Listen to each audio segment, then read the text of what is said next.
to get the point straight, we often hear the Katina rope offering started with Lady Visakha, but it's not true.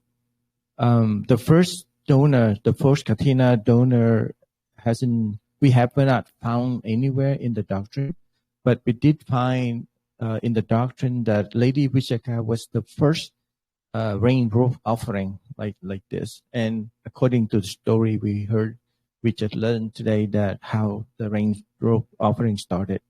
Okay, so Katina, the first Katina donor wasn't Lady Visakha. Okay, and secondly, you may notice that for over 5 years as Santivana Buddhist Assembly here, we haven't had rain rope offering. The reason for that is that we never have a donor who know about this or suggest or propose the rain rope offering.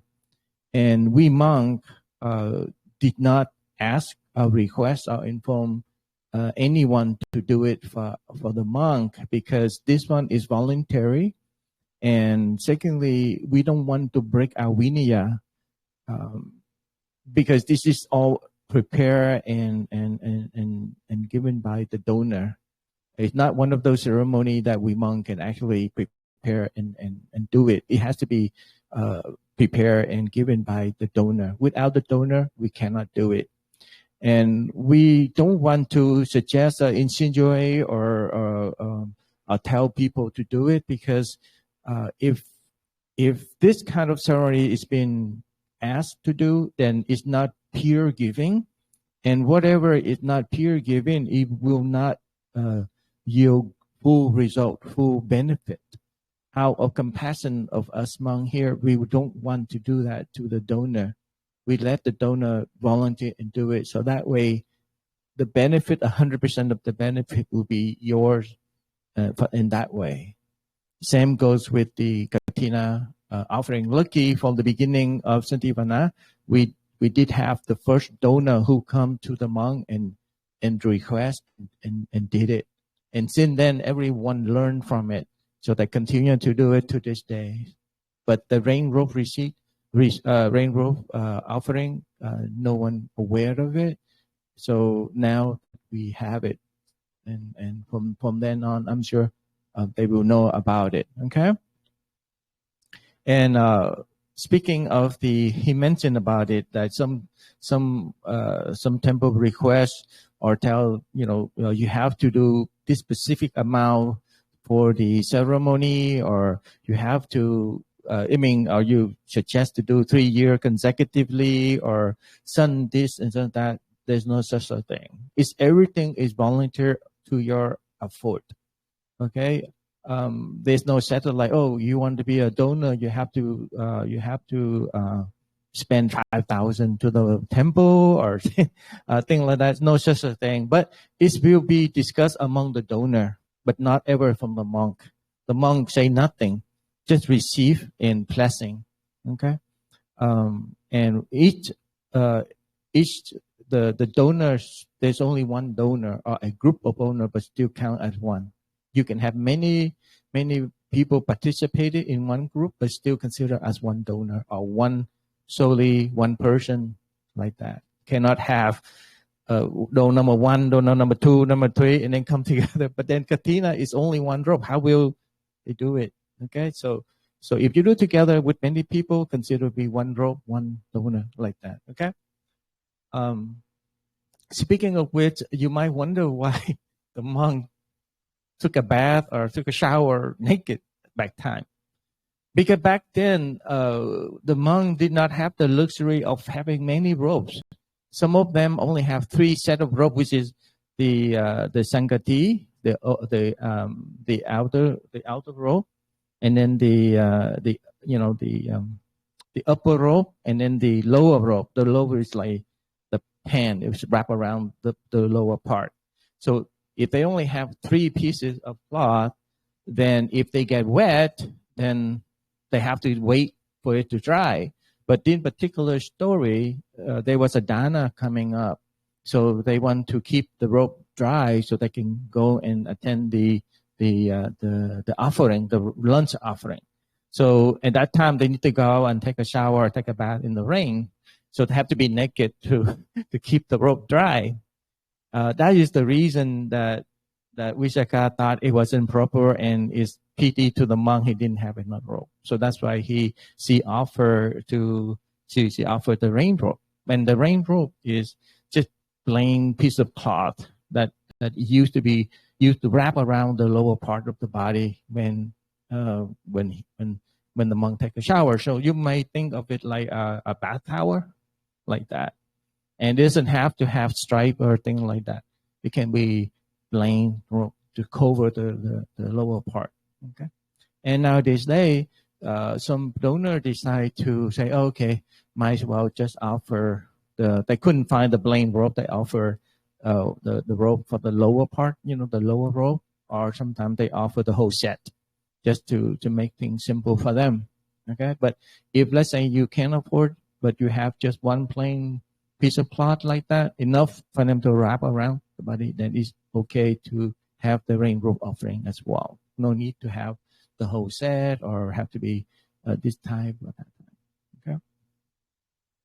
And the part that she mentioned about offering to the monk who just arrived and the one who about to set out, because he just arrived, he's so tired from his journey, he doesn't know his way around town to go out arms round. So that's why Lady Vishaka wished to offer food for that particular monk. That way, save him a lot of time and also for him to rest. So she offered, because back then the monk go out for alms round to get food, for his day. If we don't have any donor to offer us food at the temple. But this particular, whenever that she know that some monk just arrived, she will come and offer food for him, and he doesn't have to go arms round. And vice versa with the one who set out on the journey. So that way he has more time to prepare and also reserve his energy for the long journey. So that is the reason. And then she mentioned that whenever that, since he requests and start the trend, that everyone will learn from it and know the benefit, they will start to, follow her footsteps. So then on, whenever she knew someone arrive or just about to set will have this kind of benefit, she also happy Anudana that it been taken care that way. And because of that, she also get benefit from getting her mind calm and peaceful, help her to progress in the practice better. And nowadays, we continue to follow her footsteps. Many devotees continue to do what she requests to this day. And it did help out we monks a lot. One thing that Piri Banyo he also concentrating on is not only when he see a sick monk, he also show support, but he also support the one who the caretaker of the sick monk too. And that's something that we also need to take into consideration, because taking a sick person is a very troublesome job, a very tired job, right? Yeah. So any question? You have any questions? And a lot of people, he mentioned it, and not just only his student from Vietnam mentioned that when they come to Santivana, the gift is very elaborated, wrap and make it so beautiful. That is the reason, because we want to offer something that is meticulously prepared with all the respect, the time put in, and make it very presentable, and the receiver also feel very happy and blessed to have this kind of gift. So whatever that you give, you should give it with respect, well prepared, and mindfulness. Doesn't matter the thing that you give. It's not the content important, but it's the way that you prepare and you do it, and that will also bring a lot of benefit to you. And the last week he's saying that, the last one is that after you did a wholesome deed, mature deed, you feel happy at that moment, and then later on, you recall the event or recall the thing that you have done. You feel very happy that you did the wholesome deed. You support the Buddha teaching. You support this monk. You support other people for to make their life better. You feel very happy and joyful like that. And the more you recall, it's a wholesome deed, wholesome action is your result. Best, mostly when you are in deathbed, the last breath of life, you happen to recall the good deed that you have done, and this punya will condition for you to reborn in the next life, in the wealthy family, or with all the benefit that from the wholesome deed that you have done. So it can be considered a very important recall that you have. Because if you recall with a very good state of mind, this will condition you to be reborn in the happy realm, either in heaven or in human realm with a lot of benefit, a lot of punya. So I suggest that after a good deed is done, you should remember and rethink about it over and over again, recall it, so that way when the last breath of your life, it can be easily recalled. Just don't forget about it. And recall in the sense that though you don't tell other people or keep bragging about it and make people feel bad that they didn't do it or anything. You did it for your own self. Okay, recall is better. Yeah. So the one that he mentioned that is a habit. The habit is because you never know what's gonna happen in the next moment, right? Right? Because life is impermanent. I don't wish that on anyone, but you never know. Maybe that's your last chance of good deed that you've done before you give up this world, right? Bring back to the memory that Myanmar family, this older lady, she's been in America for almost 20 years, and back home she had the habit of giving alms to the monk every day. When the monk walked by. But when she came to America, she didn't. No monks in America go arms round anymore, right? So she missed it until she found out that at Santivana Buddhist Assembly here, their monks still go arms round. She was so happy. So she invited me to her house every Wednesday to give alms. So for that, and every day, every week, she wait for that day to give alms. So at that time, the day after she gave alms to me, after she also finished her practice meditation, she sat in her couch and relaxed, and then she just passed away. So as you can see, she passed away with 2 wholesome deeds. I don't know other wholesome deeds she had done, but 2, that's definite. She just gave alms to monks that she very happy to do. And secondly, she just got out from meditation. And according to the teaching, if someone who passed away with this good state of mind, more likely that she be reborn in the happy realm, like that. So habit is good. You never know. So if you can do it, be persistent and consistent, continue to do it, because death can come at any time. You don't know. Okay? But don't say that I wish that on you. Okay? Yeah. And you see the requisites of the monk. We also have needle and water drain and all that. We never think the monk do showing, right? Yes, the monk has to know how to show when he need to mend his rope when there's a hole, or he need to sew his rope.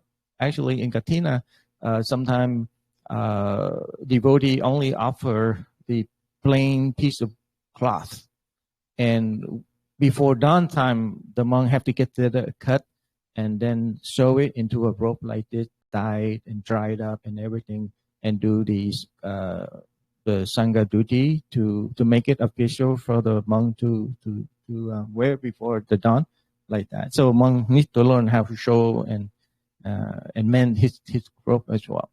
So giving needle and thread to the monk is one of the requisites that we should think about offering Yeah, I learned how to show too. Not beautifully, but I know how to do. Yes. Yeah. Yeah. Okay. So any question before we finish up? Mm. Yeah. So the respect, the meticulous done, and quality. Yes. Mm. Mm. Mm. Okay. Yes. The offering is has that period of time, like the rainbow offering, probably about 1 month. Anytime within that 1 month before the monk enter rain retreat. But during the rain retreat, you can still offer rainbow. Is that correct? No. Um, 1 month before the rain retreat, and after that it's not can be called rain robe okay. anymore. Yeah. And monk cannot can use that rain robe within that time only. Mm. And like the Katina robe is actually after the 3-month retreat, so there are 1 month for offering Katina robe any day. Yeah, we often choose in this temple. We often choose the first Sunday of that month. Yeah. So that's also keep in mind. It's good. Yeah. Um. Mm, mm, mm. No. Uh, Before the Antavasa. So we will start the rain retreat on August 2nd. So yeah, August 2nd we start the rain retreat. So before that day is the last day for offering rain robe, like August the 1st, and it start like July 1st. So for example, from July 1st to August 1st. Yeah, you can understand that way. Yeah. But if you miss, it's always next year. That's the thing. You can always come back next year. But it's not like you have to do that. That's why we don't have it for 4 or 5 years until now. There's until a donor offer. Yeah. Yeah. So don't be surprised that when we have the gift here, always meticulously, beautifully wrapped and presentable, thing like that. Yeah. So it's just it's a gift, but don't be sloppy about it because you can gain more benefit from all that too. So take the time, unless you are so busy or something that's understandable. But if you have time, because it's in the process when you prepare for it, you only be joyful with it. That's punya, and then the moment waiting for the day to offer to the monk and you joyful, that's also punya all the way. See how much that you accumulate rather than be sloppy gift, just be done with it. That's only one time, right? Yeah, just like our young gentleman here. Yesterday night, when somebody bring fruit here, he asked me, "I want to offer to the Buddha this morning." So I wait for him, and he come and help me to arrange the fruit. Yeah. So that is the good. That's good thing to punya. follow. That's big punya for him.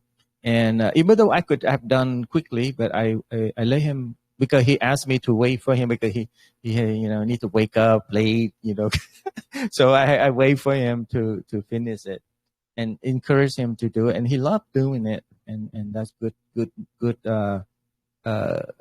mind, good state of mind. And I just want to let you know my two nephews, actually four, two already went home, and then one more, the big one, he stayed with his dad. This one from Houston, and the other two just left already from Marietta. And this big one, my youngest brother's son, he's from Suwannee. And these two been staying with me for 3 weeks already, and they learn Vietnamese, they learn math, they learn meditation, and they also learn Dali chanting. And they're very smart. They learn very quickly. They can chant with all of us here in Bali very well. I think this is the good condition from the past that they have learned already. So for them, they pick it up very quickly. I was so amazed. And also the wholesome deed, they never hesitate to do it. Like offer incense to the Buddha, or arrange flower or offering food to the monk, they're willing to do it without being asking twice. So I think it's good for them. Yeah. Oh yes, yes, yes. They also be my our kapiya to. Yeah. And you wonder why that when the monk go out for alms round and there's always mostly a little boy with the bell bang bang, because back in India, not India, in Myanmar and Thailand, a lot of people they wait for the monk to give alms, but a lot of time they like busy inside and they don't know when the monk will come. So usually they have a little young monk or kapiya, mostly boy, and with the bell they hit the bell as they go through the village. So people heard the bell, they come out and wait for the monk to give out. Otherwise they miss the monks, right? So that's helpful. And then we also have another young boy follow the monks because they carry, stuff for the monks. Yeah, the compartment, the food compartment or whatever the monk need help because the monk busy holding the bowl. So we often we call them kapiya, which is called the attendants. So we have one boy in the front hitting the bell, inform everyone in the village that monks are coming. Please come out for alms, give an alms. And second, the last one holding the thing. Yeah. Oh, monk come. Oh, they don't have the belt, they use the mouth. Mm, mm, yeah. Mm, yeah, carry and right, right. Maybe in the countryside. Oh, they put it's okay because a lot it can be a lot of things, not only giving food, but sometimes they give flour or some other thing that too much for the boy to carry by himself. So they probably have motorbike to, bring with them. But usually for like few months is okay. But for a lot of like a long line, they need to get something bigger to carry. So basically, that's the basic that two boys that helping the monk like this to carry a lot of things that the monk motorbikes. Yeah, yeah. That's a lot of monks. Oh yeah, yeah. The cart, the Persian cart. Yes, yeah. That happened. Yeah. Hmm. Yes, yes. Hmm. Yeah. So opportunity for the young people to start learning to make punya in every possible way that they could actually do, help them a lot in that way, and also learn about how the monk's life is. He keep asking me how the monk live, and this is how we do it. We and then I he told me why the monk go barefoot when they go arms round, because the monk need to be humble and need to feel humble, because we are basically begging for food. So you cannot be so proud, so arrogant, like give me food or anything. We are there, so we have to bear barefoot. We have to be as humble as possible. So when he heard that, he said, "Okay, if the monk go barefoot, I will go barefoot too." And he doesn't have callus, so it's very tough for him to walk. Yes, yeah, yes, yeah. You don't want to be higher than monk. So he also go barefoot, and because he has sensitive skin, so he walk on gravel and sand. It make him feel very uncomfortable. So he walk funny. So when he saw on the video, he said, "Why I walk so funny?" Yeah, yeah, because of the gravel that hurt his feet. That's why he kind of wobbly and all that. So it's understandable. Yeah. Mhm. Yeah, yeah. All right, yeah. Tickle or sore because of the gravel. So, uh, yeah, because they wear shoes all the time, so that's why they don't have the callus. For monk, we wear barefoot a lot, but every day we go arms round, so we have thick callus. It's like a shoe shore for us. But for young people, they very, I don't know. Yeah, yeah, hmm yeah. Yeah, okay. Yeah. Yeah, right, right. Yeah, yeah. So that's the 8 things that we need to follow Wisaka.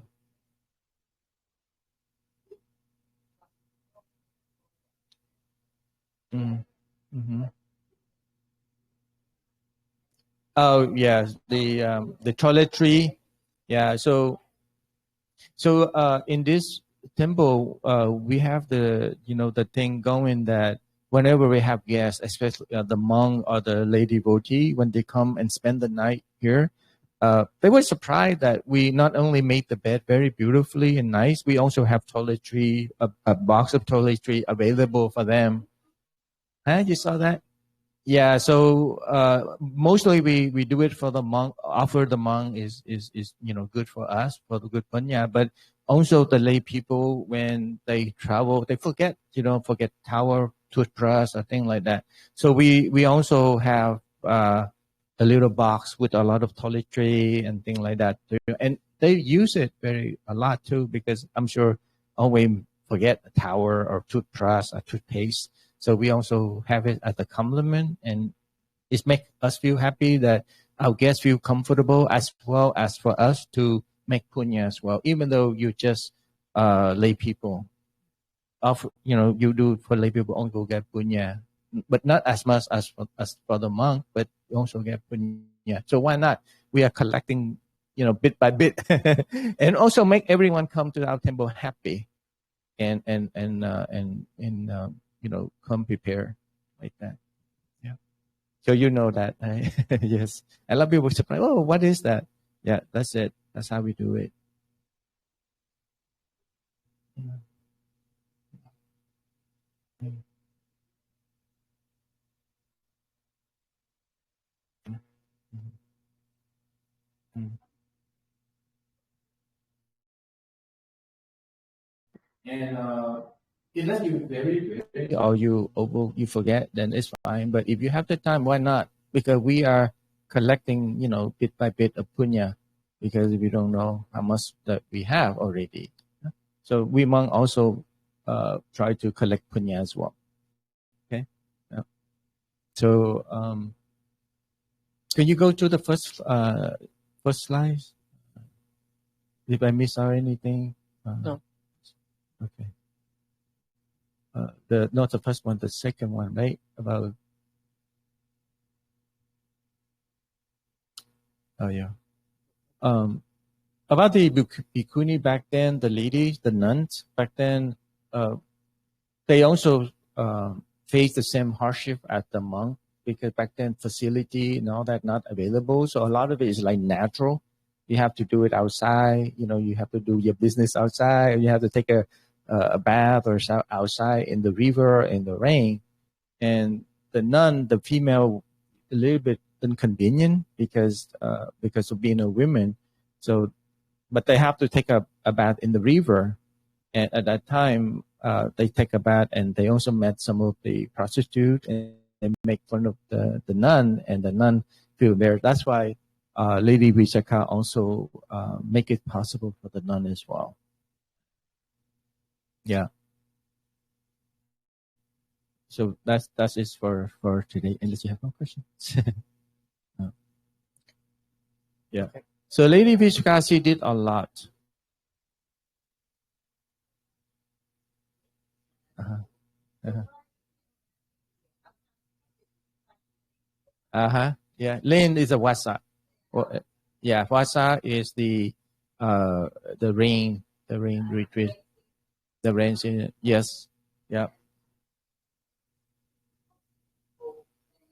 Mm. Yeah.